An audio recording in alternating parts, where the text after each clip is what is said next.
শহীদ আবু সাইদের প্রথম মৃত্যুবার্ষিকী উপলক্ষে রংপুর বেগম রোকেয়া বিশ্ববিদ্যালয়ে আজ সারাদিন রয়েছে নানা কর্মসূচি। সেসবের খবর জানাতে যুক্ত হচ্ছেন আমাদের সহকর্মী শাহ বায়েজিদ আহমেদ। কথা বলবো তার সাথে। বায়েজিদ, আজ সারাদিনে কি কি কর্মসূচি রয়েছে এবং শহীদ আবু সাইদকে কিভাবে স্মরণ করছেন তার সহপাঠী এবং শিক্ষকরা যারা রয়েছেন? চৈতি, আমরা রয়েছি বেগম রোকেয়া বিশ্ববিদ্যালয়ের ছাত্র শহীদ আবু সাইদের সমাধিস্থলে। ক্যালেন্ডারের পাতায় ৩৬৫ দিন পর আজকে প্রথম মৃত্যুবার্ষিকীতে জুলাই শহীদ দিবস এবং জাতীয় দিবস উপলক্ষে আজকে যারা এখানে এসেছেন বিভিন্ন শ্রেণী পেশার মানুষ, বিভিন্ন সামাজিক, সাংস্কৃতিক, রাজনৈতিক সংগঠনের নেতারা এসেছেন। এখন বাংলাদেশ জামাতে ইসলামী রংপুর মহানগর জেলা সহ বিভিন্ন নেতৃবৃন্দ এসেছেন। আমরা এখানে দেখছি যে রংপুর মহানগরের আমির এটিএম আজম খান, রংপুর জেলা আমির গোলাম রাব্বানী এবং কেন্দ্রীয় নেতা রয়েছেন। আমরা একটু দু একজনের সাথে কথা বলবো, আপনার সাথে একটু কথা বলে জানতে চাইবো এই যে আজকের এই দিনটি আজকে ঘটা করে রংপুরের মানুষ পালন করছে, আজকের চাওয়াটা কি এবং এই যে প্রজন্ম সেই প্রজন্মের কাছে কি চাওয়া?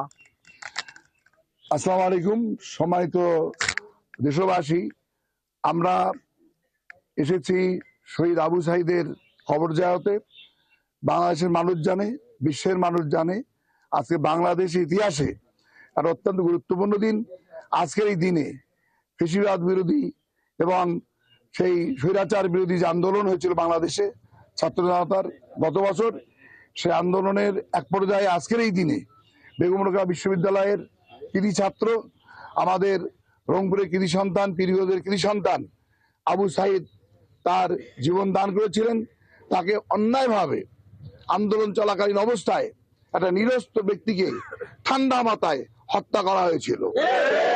তাকে গুলিতে তার বুক ঝাঁঝরা করে দেওয়া হয়েছিল। তিনি শহীদ হয়েছিলেন। তার দিবসকে সামনে রেখে আমরা আজকে গেল এক বছরেও তার গুরুত্বপূর্ণ যারা আসামি তারা গ্রেপ্তার হয়নি।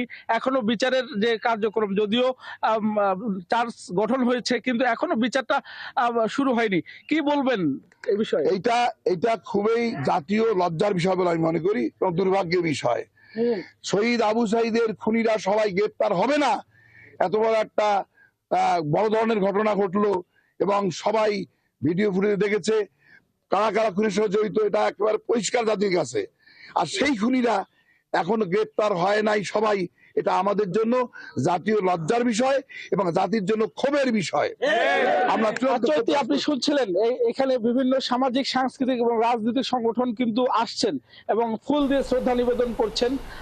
এখন জামাত নেতৃবৃন্দ আছেন, এছাড়াও কিন্তু বেগম রোকেয়া বিশ্ববিদ্যালয়ে দিনভর নানা কর্মসূচি রয়েছে। 4 জন উপদেষ্টা রয়েছে রংপুরের আজকে, এবং তারা আজকে এই যে জুলাই শহীদ দিবস, এই শহীদ দিবস উপলক্ষে নানা কর্মসূচিতে অংশ নেবেন এবং বেগম রোকেয়া বিশ্ববিদ্যালয়ে 9টায় শোক র্যালি রয়েছে এবং 10টার পরে আলোচনা সভা রয়েছে। এছাড়াও বিভিন্ন যে সরকারি বেসরকারি অফিসগুলো রয়েছে সেখানে জাতীয় পতাকা অর্ধনমিত রাখা হয়েছে এবং আজকের এই সমাধিস্থলে অনেক লোক সকাল থেকে কিন্তু জড়ো হচ্ছেন এবং দিনভর এখানে তারা ফুল দিয়ে শ্রদ্ধা নিবেদন করবেন জাতির শ্রেষ্ঠ সন্তান আবু সাইদ, যিনি বুক পেতে নিজের বুকে গুলি নিয়ে জাতিকে মুক্তি দিয়ে গেছেন এবং এই তিনি এখনো এখানে লোকজন বলছেন। বায়েজিদ আহমেদ, আপনি রয়েছেন সেখানে, শুনছিলাম আপনার মাধ্যমে। নিশ্চয় পরবর্তীতে আবারও আপনার সাথে যুক্ত হয়ে পরবর্তী যেসব কর্মসূচি রয়েছে সেসব জানতে পারবো। শহীদ আবু সাইদের প্রথম মৃত্যুবার্ষিকী উপলক্ষে রংপুর বেগম রোকেয়া বিশ্ববিদ্যালয়ে আজ সারাদিন নানা কর্মসূচি রয়েছে, সেই খবর জানছিলাম সহকর্মীর কাছ থেকে।